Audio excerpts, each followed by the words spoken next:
Hi, are you a remote founder, or maybe you're in charge of an HR department for a newly remote organization and you have no idea how to actually onboard a remote employee? Well, thankfully, in this video, we're going to be going through a 10-step remote employee onboarding checklist. I'm super excited about this. This is the one that we use in our technology company, Time Doctor, Staff.com, and Running Remote, where we talk about remote work all day long. Stay tuned. So before we get into the checklist thing, number one, will you please subscribe to this YouTube channel? I would really appreciate it. It helps out the algorithm. And frankly, 89% of you are not subscribed, and that makes me very, very sad. Number two, there is a real high chance that you have no idea how to actually onboard remote employees. And there's probably an even bigger chance that you came into this video thinking, man, onboarding remote employees is just like onboarding on-premise ones. No, it is not. It is very, very different. There are very specific differences between a remote onboarding and an on-premise onboarding, i.e. what we like to call an office onboarding. So it's important that you be able to watch all of these steps and write down notes, because frankly, this is probably one of the biggest things that I see a lot of HR directors and remote founders get wrong when they flipped to a remote first model. Step number one, you need to actually send the IT equipment to your new employee. So you need to, number one, assess what your actual employee needs. And that's not just their laptop or their computer. You need to actually assess, do they need an external monitor? Do they need a microphone? Do they need AirPods? Do they need a good internet connection? You need to be able to analyze all of that stuff very quickly and easily. Inside of our company, we usually give people a PC or a Mac, and we also assess their internet specifically for upload, download, and ping level. If you have less than 5 up, 5 down with a ping of above 20, then usually you can't really work in a remote company because you can't do a video call. So it's super important to be able to assess all of those things and upgrade their equipment if they don't have equipment that's up to snuff. Step number two, you need to help new employees complete all of their paperwork. We talked about this in a previous video where we were talking about a remote work policy, but you need to actually have all of those things written down. Where is this person going to work? What country are they going to be a tax resident out of? Can you legally hire that person in that particular location? Do you have an EOR company set up like Globalization Partners or Oyster HR? Those are two really good ones.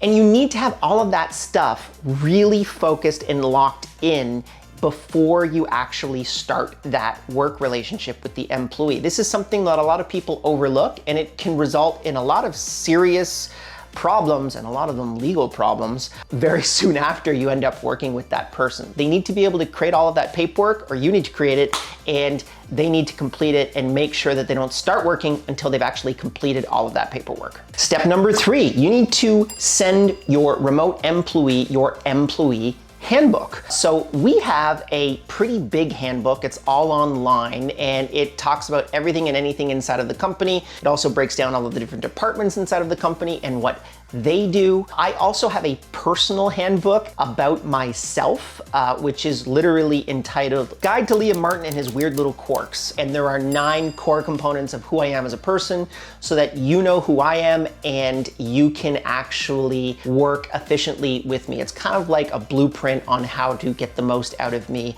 as a manager. So send them all of this information, get them to consume it. A really good place to start if you don't have an employee handbook is go to about.gitlab.com/handbook.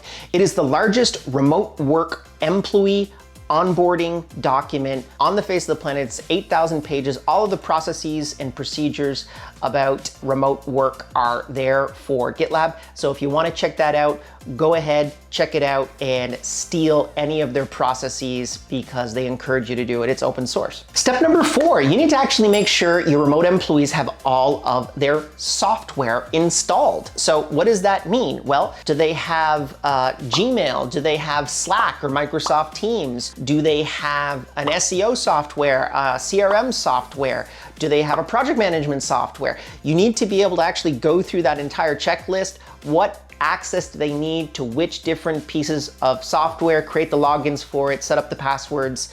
I know this sounds like one of those things that you can kind of do organically, but it's a lot easier if you actually just do that initial audit, figure out what they need, and start from there, because long term, this can actually result in a whole bunch of logins that are just kind of created and not documented properly, and it creates a lot of security issues down the line. So make sure all of the software that the employee needs is already set up and installed on their computer so that they have no issues working inside of your company. Step number 5, you need to welcome and introduce the new employee inside of your company. This is something that we do in our company in 2 separate ways. We do a push notification to everybody, usually on Slack. In our new HR channel, we also put it up on Basecamp, basically identifying who the employee is, why they're working there, you know, who they're about, that kind of stuff, what department they're working in, and who is managing them. And then also, we usually bring that up in our bi-weekly Ask Me Anything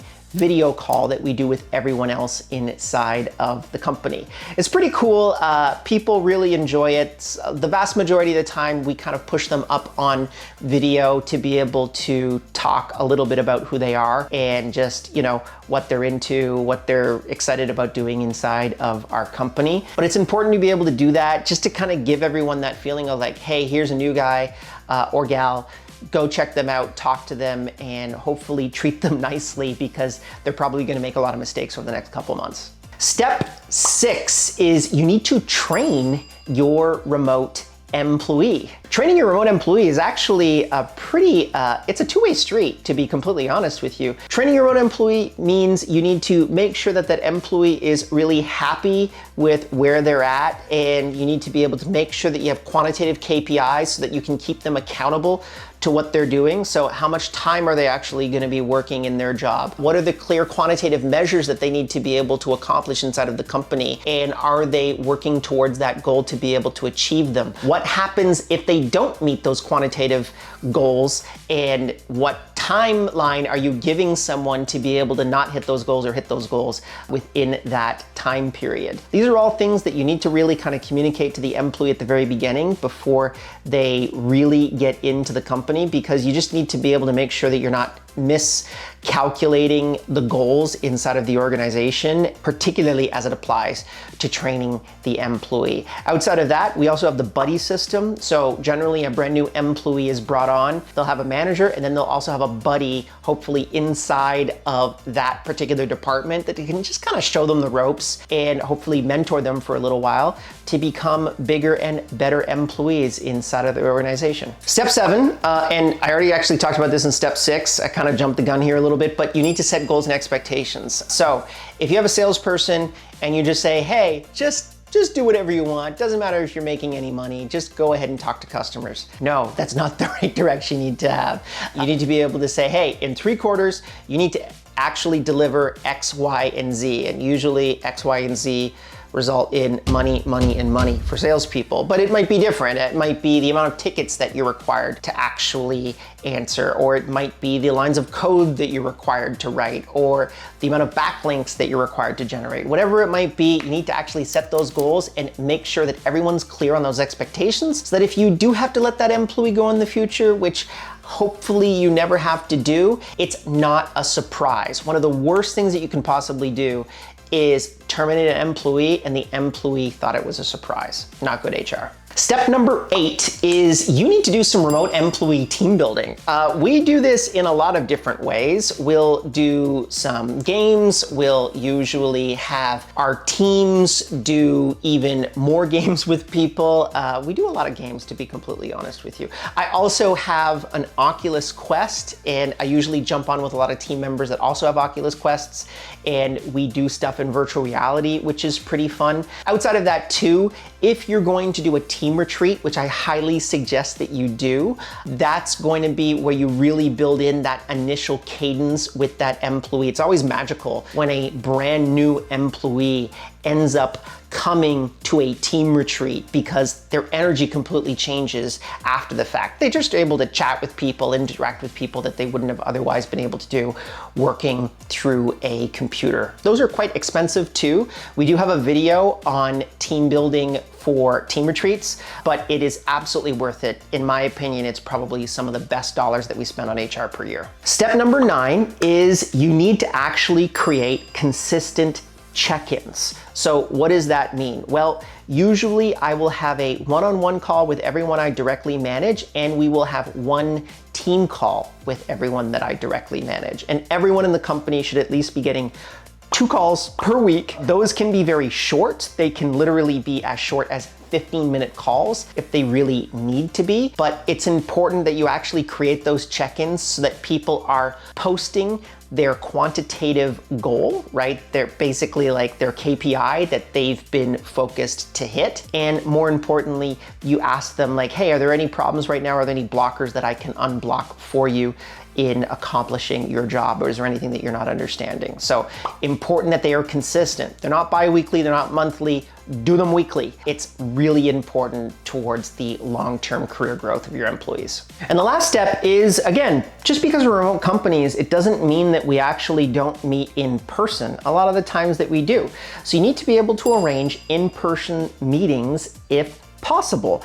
And I would do it in 2 separate ways. Number 1, I would do a team meeting in person. So maybe the marketing department goes off and has their own little team meeting that they do together. And then also our company team retreat, which I would highly suggest that you take advantage of as well. So between those 2 times, usually you want to kind of work that out where maybe your team in-person meeting would be on month 6 and your actual company in-person meeting would be on month 12, just so that people have a lot of distance between those 2. Sometimes you can't actually do that because every department is different, but I think that that's such a useful way to be able to get that face-to-face communication, which even though we all work remotely, we still need in order to build a fast-growing organization. So that's it. If you have any other tips, can you put it down in the comments below? I'd really love to check them out. And while you're down there, why don't you like this video and subscribe to this YouTube channel? It is indeed free, and we talk about this kind of stuff